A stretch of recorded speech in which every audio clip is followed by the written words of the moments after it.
Let's talk. Giles Brown. Warbirds to Workhorses. I haven't been able to get that right all morning. Bob and Keith's book of flight tests. Bob, Davy and Keith Wilson have been combining their respective talents for more than 20 years, flying and photographing a variety of aircraft for flight test features and getting the work published around the world. It seems like the perfect job. It's been put together in the new book, which I will call Warbirds to You Know What. Delighted to say that both Bob and Keith joined me, obviously from some aircraft hangar with a top secret mission, some beautiful turboprop waiting in the sidelines. Gentlemen, good morning to you. Good morning. So, just explain. Let's start from the beginnings then. How did you get involved? When did you get bitten by the flying bug? Bob, I'll start with you first then. So I started flying when I was a kid. The first word I ever muttered from the pram was jet, and I loved flying. I joined I started actually an interesting little story. I was at school, and a TV repairman came round to fix the TV in the old days, and he had to get all the airfix kits off the telly, and he asked my mum, what's the story? And she told him about her 14-year-old son who was really interested in flying. And he said, I'll take him up for a flight then. And so that was Len Boxwell. That was in the 1970s. And off I went and started flying. And that was the beginning, really. So TV repairman by day, sort of flying ace by night. Yeah. And I'm still friends with him. He's still here. He lives in Ipswich. And he's a great lad. And then I joined. I started flying at the Southend Flying Club, and then I got taken by the RAF. So I flew with the RAF for 5 years. I lost my medical, unfortunately, so I couldn't fly anymore with the RAF, and retrained as an airline pilot. And then, but I always had that sort of urge to fly military planes, fighters and things, and old planes. So as soon as I could afford it, I bought a share in a Russian trainer with a Yak-52. And that was in the 90s. And I started writing for magazines at the same time. And originally I started working for a rival magazine called Flyer. And then in 2000, I started working for Pilot magazine. That's where I met Keith. And we teamed up. And so we started working together. And so the flight tests, most of them that are in the book, are actually flight tests that me and Keith have done together in Pilot Mag. They get published as the first rights in Pilot, but then they get second rights all over the world. So we've literally been published in any country you care to mention. Over to Keith. Keith, how did you start? In your career with aviation? Well, it actually started with photography first because I shoot all the images for the books, the air-to-air photography stuff. So I got involved in photography at the age of about 3 when my father stuck a camera in my hand and taught me how to use it.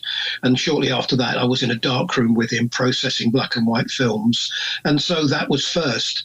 When I went to senior school, about the age of 12, we were overlooking an airfield, and I watched the aeroplanes coming and going, and being an inquisitive little brat, we got on our push bikes and cycled to the airfield and had a look around and was totally bitten by the bug. I started flying at 18, got my licenses, and have progressed from there. So while I've never flown commercially, I've always flown privately, and I've also been involved in demonstration flying aeroplanes and ferry flying around the world. And as Bob said, we got together. I started it with the magazine in the 80s, taking air-to-air pictures. Bob and I were put together in 2000, and we've been working successfully ever since. And I think this book is the first volume of what could be a trilogy. And I think, what we do together is probably a pretty high standard of work. Here's the thing, because obviously, everybody that reads car mags or, fashion suits, but that's all on the ground, So, obviously, if you're taking photography from the air, there must be a few sort of special bits and pieces you need to know. And how does it actually sort of physically operate?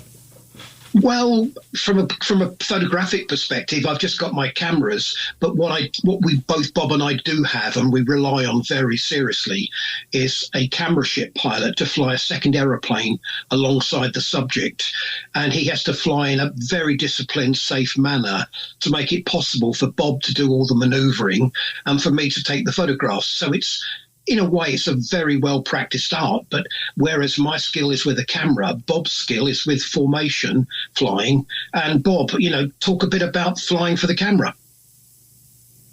Yeah, I was trained by the Air Force to fly formation, and but ironically, to do air-to-air photography, you have to be like flying formation badly, because you've got to keep moving around and to get different images. Otherwise, you'd only ever get the same picture, like the red arrows. If you took red leaders, you had a camera and red leader for red 2 and red 3, it would be the same shot with just different backgrounds, and you can't do that. So we have to move the thing around. So you have to actually, if you're doing formation flying proper, away from the camera, you have to remember to be in position rather than moving up and down and backwards and forwards.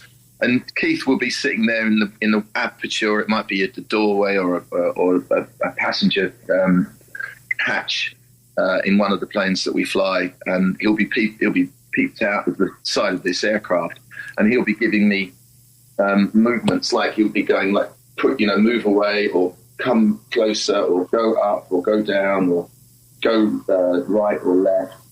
He'll give me stuff like that, and then he can call me on the radio. We'll listen to each other as well on the same frequency, and so sometimes I get radio calls from Keith saying, can you do this, can you do that? And we're quite famous for doing what's called a Canadian break. So if you imagine, if you're looking at me and that's the camera, it's that shot. It's the side on. So basically, they can see you can look into the cockpit. Is that what you're saying? It's from the yeah, exactly. So like it's the aircraft starts there, and we end up with this shot, a sweep away shot, and it's a little bit technical, but you get used to doing it. And we've done it with all sorts of planes. We've done it with fighter planes. We've done it with like executive jets as well, and old antique aircraft and things. So it's quite an interesting sort of dynamic what we do. I would also add to that what we do is carefully pre-briefed. We don't go up there and just mix it up as we go along. This is a very dangerous occupation, and as a consequence, it has to be very carefully planned, very carefully briefed, and we do what we said we were going to do. There's no such thing as, shall we try this in the air? That's an absolute no-no. We do not entertain that. And we stick to the brief. We say we don't have a good idea in the air. Yes, perfect. That's perfect. Perfect, that, Bob.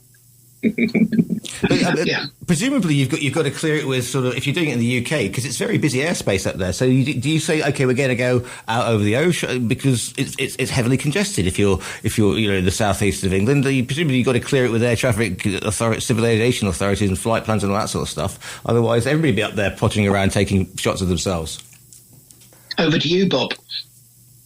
We always find some airspace. Sorry, I'm moving around at the moment, just making my tea.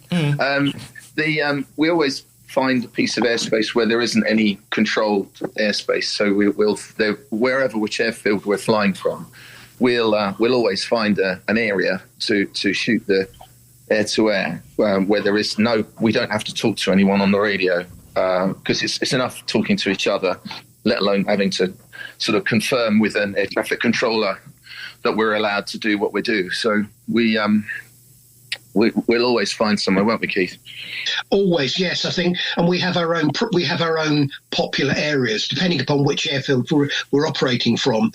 We will have, we'll have areas where we will go to. We'll know, A, that it's relatively quiet airspace, and B, the backgrounds are attractive, which also makes a difference. And from a personal perspective, I love working above the clouds, which shows the aeroplane off to shows all its attributes off beautifully.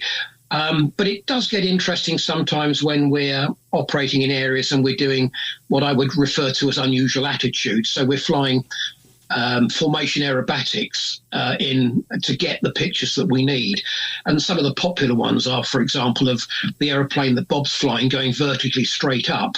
In order to get that, it involves diving down, building up speed, pulling hard, going up, and then invariably rolling off the top. So these maneuvers are carefully practiced, carefully choreographed, and produce great pictures. I'm just thinking, Keith, because obviously you've been doing this for a while now. Did you start off with film, and therefore you wouldn't kind of know what you got until you got back, as opposed to digitally? And I'm just sort of imagining you guys sort of like going off at strange angles, and there's a canister going here, and you're trying to change the lens there. I mean, it must be controlled chaos at all times. Well. When I was operating with film, and yes, I mean, I started doing air-to-air back in the late 70s, so I've been doing it a few years. You'd think by now I'd get it right, but hey, that's just another thought. Yes, when we were using canisters, it was a particular problem that if I dropped something in the aeroplane, that potentially was very, very dangerous. And I mean seriously dangerous. So I had to wear a jacket that had pockets, big pockets on either side, and I would have live film on the right-hand side, and I would have used film on the left-hand side. And both the pockets had clips on them, which closed them up. So if we did go upside down or whatever else, everything was secure. But in those days, I would shoot anything between 12 and 14 rolls of film, which I had to change in the air. So I got quite adept at rapidly changing film. And Bob, for example, would take a 30-second break while I was doing that, and I'd whip the two films out, change them over, and then move on, and off we would go again. But nowadays, thanks to digital, I still carry two cameras, but invariably the cards, with double cards in the back of a camera, I've got potentially 600 images on each camera. Presumably, Bob, he's sort of like, are there every times you think, we've carefully worked on this thing, but he wants me to go around because it wasn't just quite the right glint off the wingtips? Happens a lot. Yeah, happens a lot. We know that when we look we look through the viewfinder. I know when I'm shooting the picture if it's quite right, and anything that is going to go wrong is going to be technical, and there's not too much we can actually do about that. But we will know pretty quickly, and very often I would say, can we do that again, please, Bob? Because, and start the brake, for example, slightly lower, slightly closer, slightly faster, slightly slower, whatever. And that's the flexibility that we're trusting with each other, that we work with each other to do. If you think about it, we've never actually not got the shots that we wanted, have we? Except on two occasions where we've got a phrase, we say knock it off, and everybody involved in the shoot, so that would be the two pilots and the cameraman, it might be an assistant, or the owner of the test subject might be in the plane with me, and anyone at any time can say knock it off, and you don't have to say why, and we'll all go back to base and we'll all have a cup of tea and talk about it, and it's not considered there's no pointing fingers. Somebody might have seen or felt or done something that they're not happy with, and that's the end of the shoot. And we've only ever actually done that twice in the air, haven't we? Do you remember? Yes. Oh, yes. So both with very good reason, Bob. So we've got lots of adages that we use, and one of the things that we say to each other is, if there's three things telling you not to fly, then you don't. And for instance, at the moment, I'm trying to do some test flying in Belgium, and the aircraft's a World War II fighter plane called a Yak-3. And so I've already got two strikes of the three before we start, because the aircraft has never flown. So that's one strike. And I'm in Belgium, and that's another strike. So there's only one other thing going wrong, and I won't go. And so the other day I was out in there for a week, and the weather was just not that perfect, and that's three strikes. So that's three reasons I won't go. And we did a test shoot once upon a time in another World War II fighter, and the pilot of the camera ship wasn't doing what we told him to do. And before the brief before, I'd said to him, don't fly below 150 miles an hour, because the other aircraft can't do it. It just physically can't do it.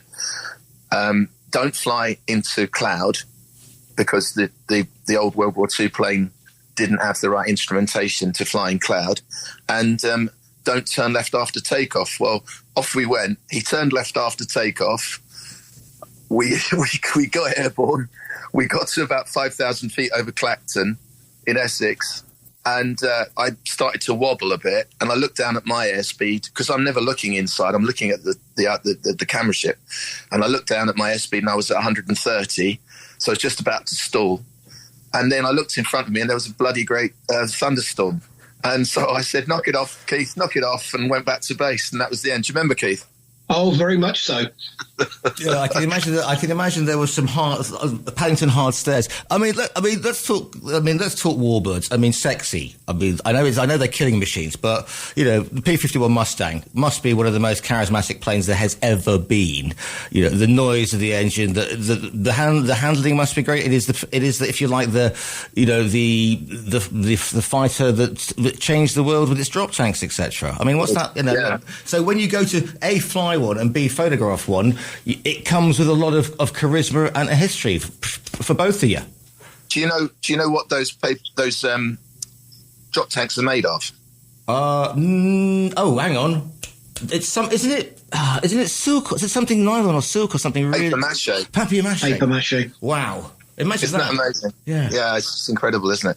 It's my favourite plane. I mean, I've got a Yak 3. I've got my own one. But I'll just whisper it. But my favourite aeroplane is actually the Mustang. But I just can't afford it. They're too expensive. But they are the best aircraft I've flown. I've flown 300 types of aircraft, and I've got 16,000 flight hours. And my favourite plane is the Mustang. But they're so expensive. I've only actually got, I think, 13 and a half hours of total flight time on the Mustang. I've done the course. I've actually done the type rating on the Mustang out in America. And that was the beginning of my proper Warbird adventure, because Keith and me, we wanted to be able to up the ante a little bit, and we wanted to be able to do Warbird air-to-air instead of just the normal stock aircraft. And it's unusual to have the ability or the apparatus to be able to do Warbird air-to-air. So I went out to Florida in 2015 and did the full type rating with a company called Stallion 51. And Keith and I have since we've flown quite a few Warbird air-to-airs, which is great because it's good for the book. Yeah. Yes. Hence the title. And presumably, Keith, when you're photographing something like that, because of the whole, it's not a stock photograph, it's an immersive experience. Because it's not just, photography isn't just, click and, it's not an iPhone, go click. Everybody thinks they're a bleeding photographer. I work a lot with photographers. It's the bane of their life, the person with the iPhone. But you get an idea for the story, how it's going to look, what you want, otherwise every picture would be the bleeding same, and it wouldn't be such a great book, this one. So therefore, with something like the P-51, the excitement you're going to transmit. I think when we have a good idea, Bob and I have we chat beforehand. We've got a good idea what it is we would like to achieve, and we go up in a planned way and we try and achieve it. And Bob's talked about sort of the numbers he's done with the different types. From a personal perspective, I'm getting close to photographing my 2,000th different aircraft air to air.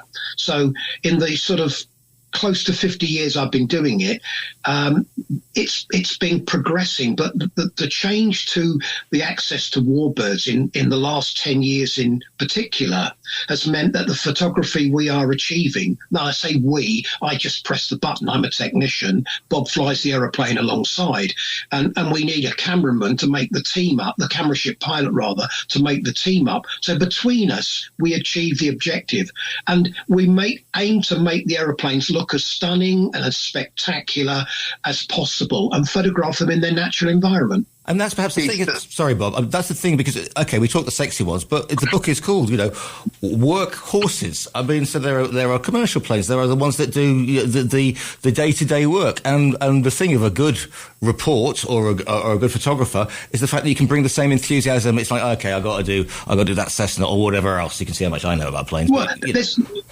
one of the workhorses in the book. Made itself famous as being a CIA aircraft working for Air America out in Laos.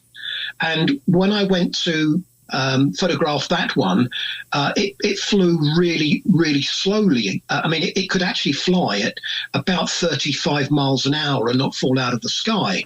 So, and it was designed to operate on and off of unprepared strips in mountainous regions and so on. So it was a particularly unusual aeroplane. So for once, we couldn't find a camera ship that was slow enough. So someone said to me quite crazily, well, I've got a Robinson 66 helicopter we can use. Will that work alongside it? So we talked about it and we went, yeah, it'll do fine. So very occasionally we even do something out of a helicopter, but it's not very often. I was going to say, I mean, speed differentials. I mean, if you're doing, I don't know, a jet, for example, you've got to have presumably a jet camera plane as well. I mean, how does that work? Well, you need something fast. It could have a propeller. There are some really fast aeroplanes that with propellers, and we've used all sorts. But we've used all sorts. Some of the Keith. There's two things I wanted to put in actually.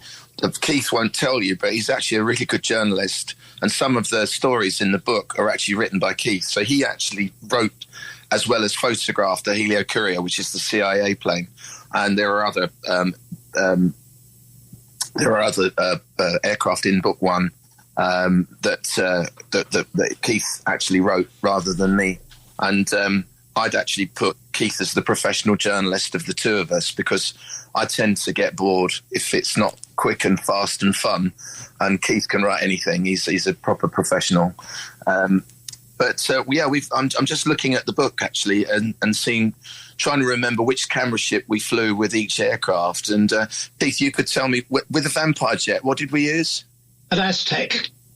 Oh yeah, twin-engine Aztec with the safety hatch out of the left-hand side. And what about the seaplane? We used a Yak 52 for that. It's a lot of flashy. Yes. Oh yeah. I think somewhere in the book is a list of all the camera ship drivers. I think I made a point of actually acknowledging their efforts. So somewhere in there, it actually tells you what each. Yes, it does. What each camera ship driver was. So I'll just check that one for you. The Aviat Husky pup was, as you quite rightly put out, flashy in the Yak 52. So now we did one of the stories. We did an airliner, BA 146, and that was the last plane I flew professionally for CityJet, which was part of Air France KLM. And so I wrote a day in the life of an airline pilot, but Keith, years before, had flown that aircraft doing an air-to-air, haven't you? And what did you use then? I was in another jet. All right. I was working from another jet aircraft. Yeah. Okay. Yeah. So it varies, but we don't. The most important ones really are the aerobatic formation flights, where we've got to have the camera ship pilot, the camera ship driver, and his aeroplane have to be very, very good, very, very competent. And both Bob and I are happy that A, I'm going to trust my life in his hands, and B, Bob's going to trust his life flying alongside him. So it's very much a team sport. There's we keep coming back to this camera ship pilot, don't we? If you notice. Yes. And it's crucial. Yeah. You know, I mean, we're already a known substance, me and Keith, and we're known in the industry as well. The variable is the owner of the test subject, what he can put up with if it's aerobatics, and what he's happy to do. A lot of people have never flown within 500 feet of another plane, because they'd get a call from the Civil Aviation Authority if they did. And we're sitting 10 feet apart, wingtip to wingtip, you know, so it's an unusual thing what we do. But the big variable, the biggest of all, is the camera ship driver. I just want to go back to the owners, because obviously a lot of them, especially because they've got replica Spitfires or Mustangs or whatever, where their favourite plane is, etc., etc. And they tend to be rather wealthy individuals who probably just pop up and do a little bit of flying, but normally on a beautiful day, somewhere in the middle of the States or in Florida where it's nice, nothing's around. They probably never sort of pushed it in the way that you guys would do. And you must get some sort of concerned looks over your time. It's an interesting dynamic because most of the high net worth people that fly these very expensive planes, that own these expensive planes, and suddenly they're in the hands of me and Keith, and we're quite like a bit of a laugh, two laughabouts, we have a good crack and don't take it too seriously, really. And then suddenly we've all got to smarten up, and there's some chap with a Mustang or something like that that's worth about £5 million. He's never flown it anywhere near another plane, and we rock up and we're going to go and fly it 10 or 20 feet apart, But the big one is the camera ship driver. We've only got a handful of people that we use, and we treat them like deities because they're the best in the business, and we've brought a few of them on. They've actually not done this job before, and we've brought them because we sort of spotted something. Keith, I'm thinking of Matt. Oh yes, very, very good in the Nanchang. Yeah, and we've got this new guy now, and he's never done it. He did a formation course at North Weald. I know he did that, but he's just got it, hasn't he? That guy, and he's a new guy, and we love him, don't we? Well, yes, but then he understands what it is we're trying to achieve, but he communicates with us all the time, and he does what he's asked to do. Yeah. So it's just reassuring. But what I would also add in there is a couple of times in the past, a camera ship pilot has seen something going wrong and has basically got the aeroplane out of the way and saved my life. So personally, I do trust my life with them. Yeah. What's the best bit of it? Is it the up above the clouds as the sun's and do you? Is it middle of the day? Is it best time to shoot morning? The sun coming? I don't know, sun coming up, etc. Or with just depend on where you are and what the brief is. Sadly, it depends very much on where we are, what we're doing, what time things are available. In an ideal scenario, the best light is the first thing in the morning and the last thing at night, which is called which is often referred to as the golden hour. From a purely aesthetic perspective, shooting above the clouds tends to make the aeroplane look right. It looks where it belongs, but the reflected light. And here we go technically, the reflected light that comes off the cloud and back up illuminates the bottom half of the aeroplane. So the aeroplane is better lit above the clouds than it would be if we were working below the clouds. Yeah, so it's all about... if we had the best laid plans, we would always do it at a certain time. We don't. We have to be very flexible, and we have to take the opportunities when they present themselves. I'm just thinking it's massive diffuser hanging off the back of the camera plane from... Not quite. Yeah. The best pictures that we've ever taken have never been an accident, have they, Keith? They're always planned. It's dawn and dusk, and it's a certain cloud formation, and we just get it, don't we? And there are things that they're so logical when you think about it, but if you've never done it before, it's just not obvious. My old grandfather used to say to me that common sense isn't all that common, and if you're flying along and we've got our expensive selves to the location of the shoot, and we've got the expensive plane ready to fly, and we've got the expensive camera ship ready to fly, and we all take off, and then we're in an overcast of cloud, and you look around, and it would be easy just to say, "Oh, right, skip or knock it off, let's go back." And then you think, hold on a minute. You look at we've looked at the forecast all morning, and the forecast said there's going to be broken cloud. And you look around the countryside from 2,000 or 3,000 or 4,000 feet, and you see some bright countryside. Well, that's bright because the sun's shining on it. So let's head to that area there, and sure enough, when you get there, there's blue sky and the sun. And it's so obvious now we talk about it, but it's not obvious if you've never done it. I've got 1 minute left before we crash into the news. So what do you hope that people learn or appreciate from Warbirds to Workhorses? I've got it. When I was a kid growing up, we used to have these A3 sized books, coffee table books, and I just loved them as a child, and I'd get one for Christmas, and I wanted the same book, or wanted to be able to open it, and we've got a soft spine on this book, so it although it's an A4, it opens to A3, and you can put it on your coffee table, and there'll be this beautiful picture of some fantastic aeroplane. Inspiring new pilots. Keith, what do you hope that people learn? We've got 10 seconds. I would echo what Bob said, but in addition to which, it's an education in reading about it. So if you're not sure what a Mustang's like to fly or a Yak 3, here's your chance.